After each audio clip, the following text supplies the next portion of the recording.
Speed dating. That's right. Got in my reserve stock. Yeah, you're just And somebody read the first paragraph, 1 through 5.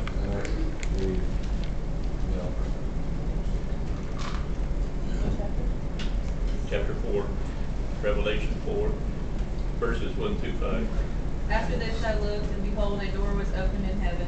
And the first voice which I heard was, as it were, of a trumpet talking with me, which said, Come up hither, and I will shew these things which must be hereafter. And immediately I was in the Spirit, and behold, a throne was set in heaven, and one sat on the throne. And he that sat was to look upon like a jasper, and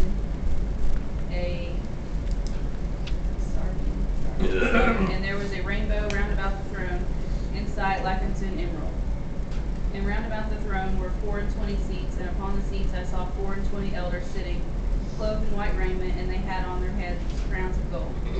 And out of the throne proceeded lightnings and thunderings and voices, and there were 7 lamps of fire burning before the throne, which are the 7 spirits of God. And the next one.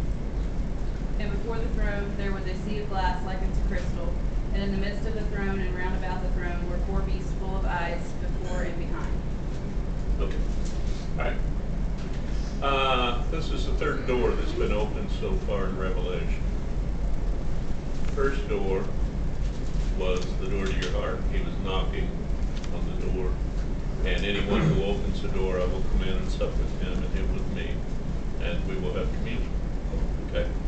So, first of all, it was emphasizing our personal relationship.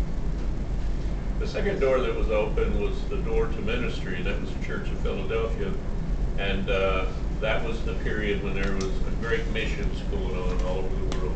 We went to Africa, we went to South America, we found all the tribes in the jungles. And we started spreading the news about Jesus Christ to them. And so a door was open for us to go out into the world and to evangelize the world and tell everyone about Jesus Christ. Here, this door is open to where? Heaven. We have access to heaven now. Prior to Jesus Christ, did we have access to heaven? He's the way. He's the only way. He's the only way, and he brought a permanent remedy for sin, so now we can come into the presence of the throne and come before a boldly.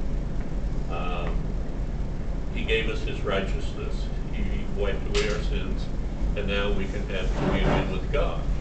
So, what's left? There's a personal relationship, there's our relationship with the world, and our relationship with heaven. What's left? Relationship with God. Jesus. That's covered on the last one. When we have access to heaven, I was just we have copying what access. they were saying. Ourselves? It's a trick question. That covers it all.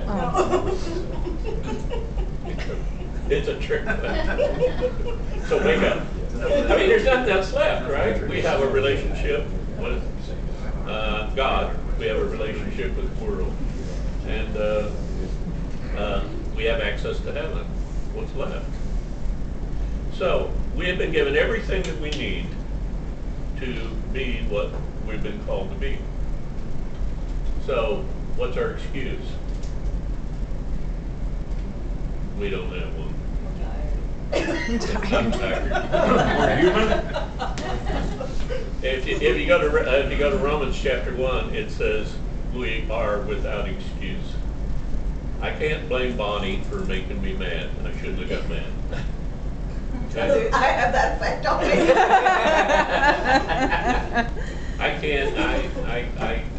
I can't blame the neighbor for letting her poodle come over and kill my petunias. No, you can't. I have no excuse. Your wife can't blame us for the dog you have. Yes, she can. She probably shouldn't, but she can. You know, the bottom line is, I don't have any excuses. I have been given everything I need to live a victorious and a successful life. And if I choose to wallow in self-pity or to blame other people for my problems, it's not going to fly. I have no excuse. None. All right. What's the next thing? What's the significance of the trumpet? Now think of the day that we're in. Think of that period of time. You got to put yourself in John's shoes. He didn't live in the 21st century. So, what was the significance of the trumpet? That's how they announced kings. Right. That's how they announced that a message was coming down, usually from the king. They would go into the village, they'd blow the trumpet, everybody was expected to drop what they were doing and go to the messenger and hear the bad news from the king. I'm raising your taxes, or I'm taking another goat, or whatever the news was. They didn't have telephones, they didn't have internet, they didn't have newspapers. The king sent out messengers, and he went into all the villages, and they read the proclamation. You've seen it on TV. Hear ye, hear ye, hear ye, thus saith the king. And then you get the bad news. They never showed up with good news. Okay? But this is good news. Our king is the good news. You know what gospel means? Good news. It means good news. The word gospel means good news. Moses. You're getting cool. Oh, Yeah. You had to be here. It's an old story. I must have missed You that. say Moses enough, you'll get it right eventually. Okay, so he is called to come up into the presence of the king and receive the message about what is going to happen in the rest of the book. And what we're going to read after chapter 4 is what he was told in the presence of the throne, right there. So, and the fact that it was done by a trumpet means that it was a message from the king. Now, trumpets were used for other things too. Every Friday at noon, if you're in French Lake, you hear the tornado sirens. Yep. Sometimes the trumpet blew if the enemy was coming, but it would be a different signal. Sometimes trumpets were used to tell the army to retreat. Sometimes they were used to tell the army to charge. There was sometimes one particular part of the army would blow a trumpet to say, I'm surrounded, I need your help, and the army would shift in that direction. They did a lot of communication back there by trumpets. And a lot of the trumpets were just sheep's horns. They would blow on sheep's horns. And they would blow different signals to send different messages about what needed to be done. Anything else on that? Okay, at once I saw the Spirit, and there before me was a throne in heaven with someone sitting on it. I suppose that was God. God the Father and Jesus. Jesus.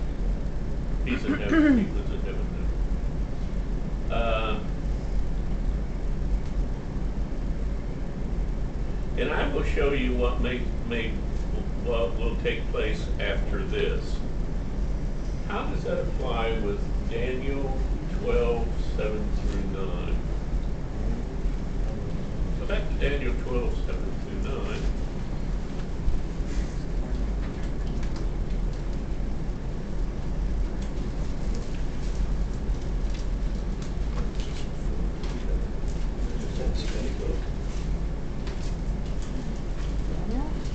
What's his name?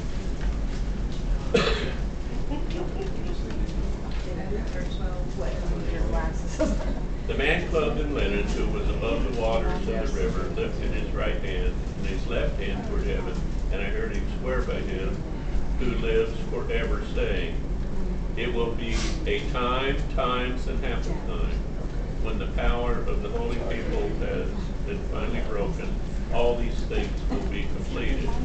I heard, but I did not understand, so I asked, my Lord, what will the outcome of all this be? He replied, go your way, Daniel, because the words are closed up and sealed until the time of the end. Okay? So, how does verse 1 in chapter 4 relate to Daniel 12, 7 through 9? Because what was closed up was now open. Right. What was closed up in Daniel and held without understanding until it was needed, that door was opened in verse 1 so that we would recognize what was going to happen in the end days. Okay? And it wasn't appropriate to Daniel. I mean, if he would have given it to Daniel and given the understanding, they would have been looking on him for a demon on every doorknob. Every time something happened, they'd grab it and run over and say, does this fit? Does this fit? So what God did was he said, just cool your heels. You don't need to know it yet. It's not going to happen in your time. It's not for you to worry about or speculate about or carry on about. When it's time for it to be revealed and understood by the people who will have to deal with it, I will open up the message. And then here he opens it up for the church to have in the New Testament. So, but back in Daniel's day, it wasn't necessary, wasn't needed. But none of it was going to happen to Daniel or to any of the people until the final days. Okay, so this is the fulfillment of that Daniel 12, 7 through 9, when it would be open and the people of the end days would then understand. Okay. Have you ever noticed how we run around with all these conspiracy theories on this, that, and the other, and it, you know, like Area 51, and Justice Scalia? There's been all kinds of conspiracy stuff on the internet about him dying, him being a member of the Illuminati, he was a sacrifice. He was a human sacrifice to Satan. All that crazy stuff's going around on the internet now. We're sometimes our own worst enemy. We'll grab hold of something and we will tear it apart and tear it apart and tear it apart until it's worthless to us. And the bottom line is, it's written in plain, everyday human language. And we ought to just read it, take it for what it says, and quit trying to rip it apart and make something out of it that isn't there. But the rest of the book of Revelation is going to be what John was told. Okay, what's the significance of the rainbow? It was him saying that he'd never flood the earth again, wasn't it? Yeah, remember back in the time of Noah, God flooded the earth, and then he felt bad about it. He said, that might have been an overreaction. Okay? And he said, but I promise you I won't do it again. The earth will never be destroyed again by a flood. And to remind you and me of that promise, I will put a rainbow in the clouds. Well, he put a rainbow on his throne too. So he had to look at it every single day of his, well, he doesn't have days, but every time he sits on that throne, he is reminded that he has made a covenant with us and a promise to us that he is not going to do that again. And it's interesting that he not only gave us a rainbow, but he gave himself one. He lives by his own rules. Have you ever read anything about the Greek gods? Yes. They got rules for me, but they don't have to live by them. Yes. That's not the way It's our kind of gods parenting. work. What? That's kind of like parenting sometimes. Kind of like Washington, You D.C. can't have that cookie. It's a lot like Washington, D.C. too. Yeah. But that's an interesting thought. I mean, that's an interesting thing. You know, he said, I'll give you a rainbow as my signature that I'm not going to do this again. But then we get a look into heaven, and what's the first thing we see at the throne? There's a rainbow over the throne. To remind him that he made this covenant with us. That's pretty cool. Surrounding the throne were 24, the four beasts. What do you think they were? The books of the Bible. Huh? The books of the Bible. Matthew, Mark, Luke, and John. The The Gospels. Gospels of the Bible. The Gospels. Yes, you're exactly right. You're exactly right. Now, what about if you look at those, and it's interesting, if you look at those, they're in the exact order of Matthew, Mark, Luke, and John.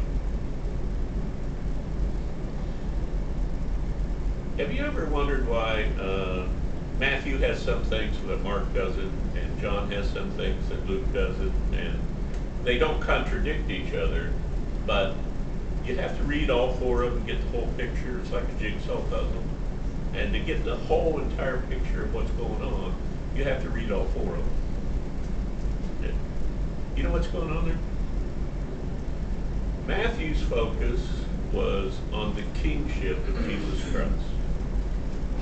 He was a king, a prince, the son of a God the Father. And it said he's the King of Kings and the Lord of Lords. And he'll come back one day and rule the world. Okay? What's the symbol of kingship? A lion. Lion. And what's the first one? The first beast is a lion. Okay? The second beast is like a calf or an oxen. Mark was interested in the works of Jesus Christ, the things that he did, the healings, the parables that he taught,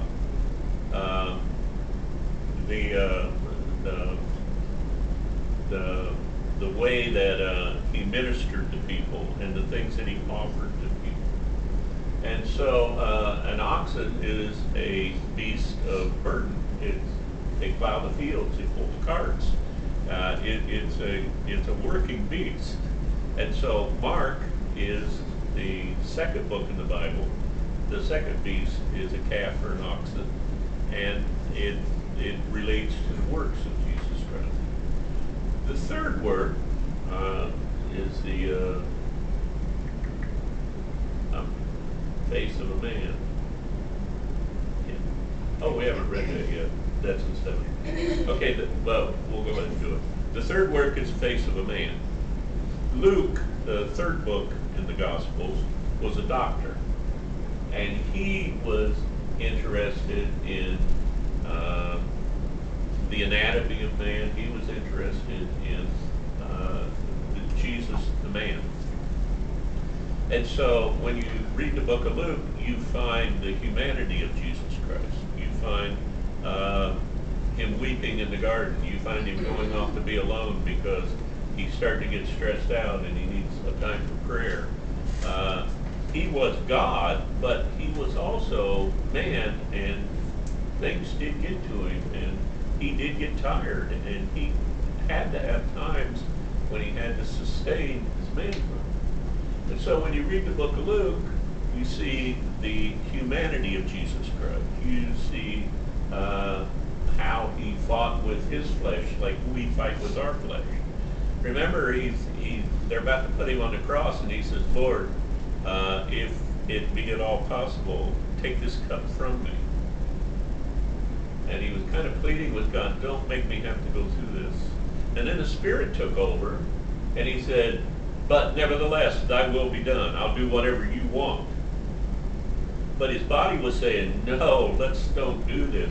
Because his whole life he had seen people hanging on crosses all up and down the roads. The Romans loved to do it. And he did not want to go through that suffering. His body was screaming no, but his spirit was saying, yeah, we got to do this. We got to finish this. And in the end, the spirit won. You ever have that struggle? Your body wants to do one thing, your spirit says, yeah, you shouldn't be doing that. I'm glad I did. Yeah, right. Okay. The third one was an eagle or a flying bird. And if you look at the book of John, you find the spiritual side of Jesus. That's where you get all the verses about love your enemy, about rise above the level of the world and act like somebody who's not of the world, but somebody who's better than the world. Somebody who is of the Spirit, somebody who is being guided by God. You know, if we don't look any different than they do, there's no reason for them to follow us. We'll just be as lost, they'll just be lost in a different place. But if we do walk a different path, if we do walk in a different way, and offer something new and unique and worth to them, then we might be able to show them the way. We have to be different. We have to be set apart. We have to conquer the flesh and walk by the Spirit. We have to do that. All right. What about the 6 weeks? Oh, we read that yet? No. Okay, let's read 7 through We read it in the 7 and then 8. Bill, what was the 24 seats? for the Oh, elders? okay, the 24. 12 of them are believed to be the disciples. Because when Jesus was here on earth, he talked to his disciples about sitting with him on thrones.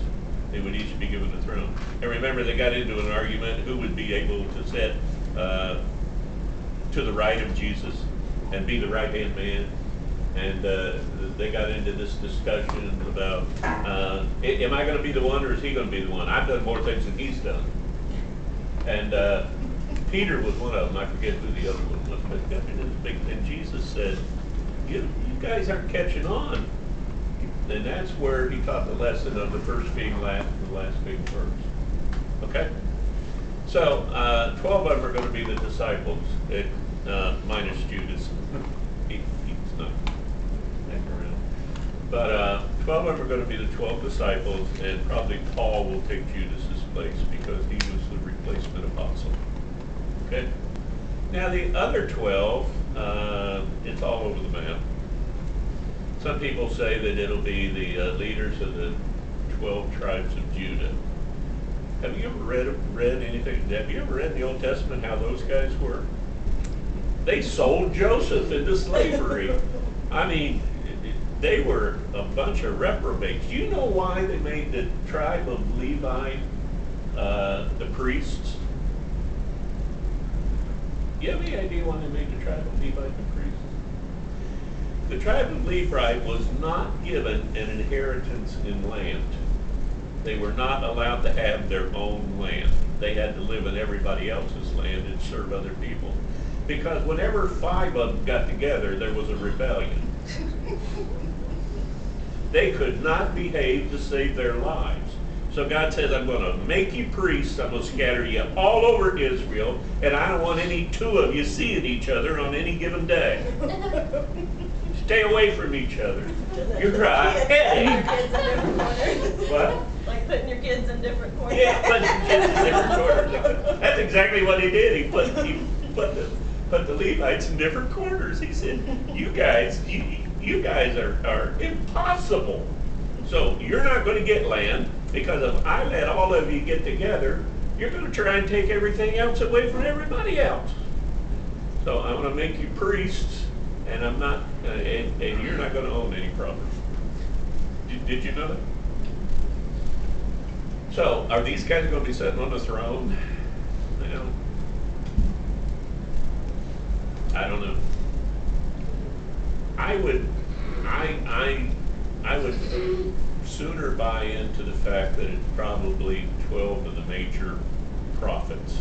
Moses, like Moses and Elijah.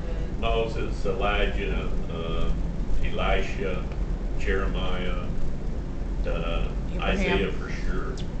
I think it's going to be 12 of the great men in the Old Testament. The 12 tribes of Israel, I don't think so. I don't have any doubts they'll be in heaven, but I don't They're probably scattered out up there too.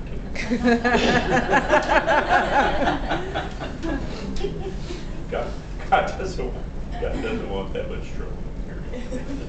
All right, anything else? Any other questions on that? Good question, and I had it down, I skipped over it, I'm sorry. Okay, 7 and 8. The first living creature was like a lion, the second living creature was like a calf, the third living creature had a face like a man, and the fourth living creature was like a lying eagle.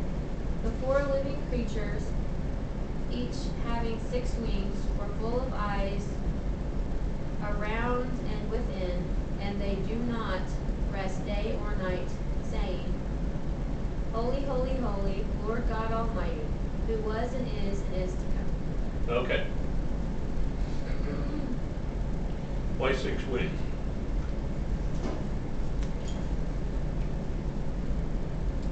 You know anything about numerology in the Bible? Certain numbers mean certain things. Okay. What's 7 mean? Creation. Huh? Creation. Creation, it refers to creation, 7 days. But 7 is the holy number. 7 is God's number. The 7th day we worship God. And when you find a number 7 in the Bible, you find references to God. If you find a number 12 in the Bible, it means completeness, a complete unit. Okay? 12 tribes of Israel, 12 eggs in a dozen, 12 inches in a foot, 12 months in a year. 12 is the number for completeness. 6 is the number for humanity. And we gotta go. We gotta go up there. We'll get back to 6 next week. We'll start with 6. Yeah. Tune in next week. Yeah, be sure to bring the video back so we can pick up